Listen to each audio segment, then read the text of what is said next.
250 gram வந்து பாசி பருப்பு எடுத்திருக்கேன். பாசி பருப்பு பீட்ரூட் கூட்டு அருமையாக இருக்கும், அல்டிமேட்டான டேஸ்ட்டில். ஸோ இப்போ வந்து பாசி பருப்பு சேர்த்துருக்கேன்.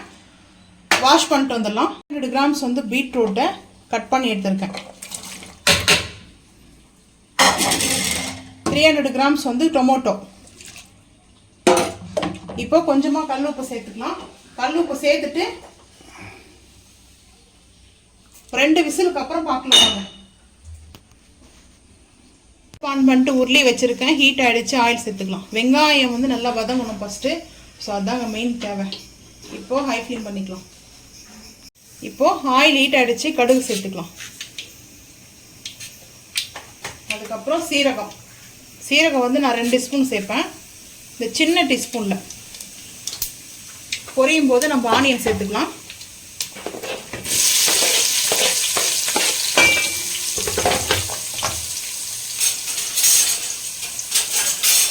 ஆனியன் நல்லா வதங்கணுங்க.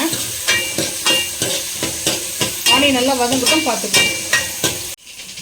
ஆனியன் நல்லா ரோஸ்ட் ஆகிடுச்சு. இந்த டைமில் இஞ்சி பூண்டு பேஸ்ட்டு. நீங்கள் பூண்டு வந்து சேர்க்கணும்னு நினச்சிங்கன்னா அந்த பருப்புலேயே வந்து சேர்த்துக்குங்க. நான் ஒரு 1.25 டீஸ்பூன் எடுத்துருக்கேன். இஞ்சி பூண்டு பேஸ்ட்டு. இஞ்சி பூண்டு பேஸ்ட்டு நல்லா பச்சை வாசனை போகிற அளவுக்கு வதக்கலாம். ஃபஸ்ட்டே சேர்த்துறாதீங்க. ஆனியன் வந்து பார்த்தீங்கன்னா வதங்காது, அடி பிடிக்க ஆரம்பிக்கும். இப்போ ஹை ஃப்ளேம் பண்ணியாச்சு. 2:30 ஆகிடுச்சுங்க. லஞ்சு 3 o'clock ஆகிடும் எங்களுக்கு.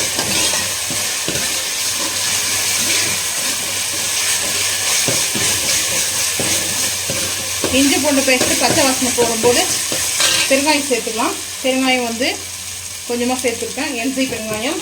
அதுக்கப்புறம் காஷ்மீரி மிளகாய் பவுட்ரு. நம்ம வந்து மிளகாலாம் சேர்க்கலாம். காஷ்மீரி மிளகாய் பவுட்ரு 1 டீஸ்பூன். ஏன்னா பீட்ரூட் வந்து ஸ்வீட்டு, இனிப்பாக இருக்கும் பீட்ரூட்டு. ஸோ அதனால் நான் காஷ்மீர் மிளகாய் மட்டும் ஆட் பண்ணியிருக்கேன். இந்த மசாலா பவுட்ரு இருக்குங்க, கிரேவி மசாலா. அது வேணா சொல்லுங்கள், இன்னொரு நாள் ரெசிபியில் ஷேர் பண்ணுறேன். ஸோ இப்போது நல்லா மிக்ஸ் ஆகிடுச்சுங்க. இந்த டைமில் நம்ம இங்கே பாருங்கள், குக்கரில் 2 விசிலுக்கு அப்புறம் வந்து பார்த்திங்கன்னா மேட்ச் பண்ணி வச்சுருக்கேன் அந்த மேட்சரில். ஸோ இதை வச்சு நான் பார்த்திங்கன்னா மேட்ச் பண்ணியிருக்கேன். ஸோ இப்போது அந்த அப்படியே சேர்த்துக்கலாங்க. கொஞ்சமாக குக்கரில் தண்ணி சேர்த்துட்டு அந்த பருப்பு பீட்ரூட்டோட சேர்த்துட்டு பாருங்கள், இப்படி தான் மிக்ஸ் பண்ணியாச்சு. இந்த பீட்ரூட் வந்து கூட்டு கிரேவின்னு கூட சொல்லலாம், அவ்வளோ டேஸ்ட்டாக இருக்குங்க. இதில் நீங்கள் இஞ்சி பூண்டு பேஸ்ட்டு சேர்க்குறதுக்கு பிடிக்கலன்னா பருப்பு வேக வைக்கிறோம்ல, பருப்பும் பீட்ரூட்டும் நம்ம குக் பண்ணும்போதே பூண்டு சேர்த்துக்குங்க. அப்படி இல்லைனா நீங்கள் இடித்து கூட சேர்த்துக்கலாம், ஒரு பூண்டு மட்டும் கூட சேர்த்துக்கலாம். நான் இஞ்சி பூண்டு பேஸ்ட்டு அந்த டேஸ்ட்டு நல்லாயிருக்கும், பட் அதுக்காக சேர்த்துருக்கேன். இந்த கூட்டு வந்து பார்த்திங்கன்னா அவ்வளோ அருமையாக இருக்குங்க. பீட்ரூட்டு பாசிப்பருப்பு கூட்டு கொஞ்சம் லிக்விடாக இருக்குன்னு தான் பார்ப்பீங்க. பாசிப்பருப்பு சில்னஸ் ஆக டைட் ஆக ஆரம்பிக்கும். ஸோ அதனால தான் நான் வந்து தண்ணியை சேர்த்துருக்கேன். ரொம்ப தண்ணியாக இருக்காது பாருங்கள். இப்போ ஹை ஃப்ளேமில் வச்சுருக்கேன். பரோட்டா எல்லாத்துக்குமே கூட்டு. சப்பாத்தி, பரோட்டா, பட்டர் நான், rice, dosa, idli combination, any combination நல்லா இருக்குங்க.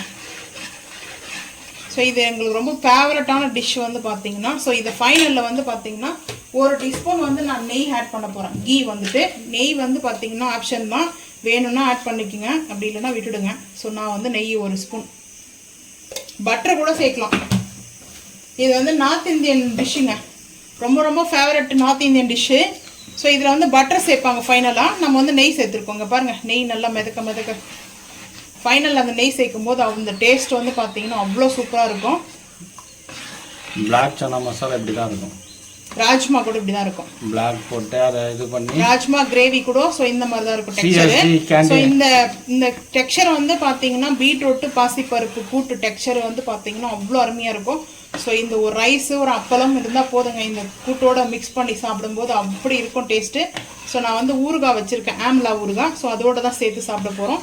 ஸோ உங்களுக்கு இந்த மாதிரி பிடிச்சிருந்தா மறக்காமல் வந்து செஞ்சு பார்த்துட்டு நீங்களும் கமெண்ட் பண்ணுங்கள். இந்த பீட்ரூட் கூட்டு வந்து பார்த்தீங்கன்னா பீட்ரூட்டு கிட்ஸுங்க வந்து பார்த்தீங்கன்னா அவாய்ட் பண்ணுவாங்க. கிட்ஸுங்க வந்துட்டு நம்ம ஸ்கிப் பண்ணுறதை வந்து இப்படி செஞ்சு கொடுங்க. அருமையான டேஸ்ட்டில் அல்டிமேட்டான டேஸ்ட்டில் சூப்பராக இருக்குங்க. இந்த வீடியோ பிடிச்சா லைக் பண்ணுங்கள், ஷேர் பண்ணுங்கள், சப்ஸ்கிரைப் பண்ணுங்கள், பெல் ஐக்கான் வந்து கிளிக் பண்ணுங்கள். மறக்காமல் சேனல் வந்து ஃபாலோ பண்ணுங்கள். அப்போ தான் நம்ம போகிற வீடியோ உங்களுக்கு நோட்டிஃபிகேஷன் வரும். தேங்க்யூ.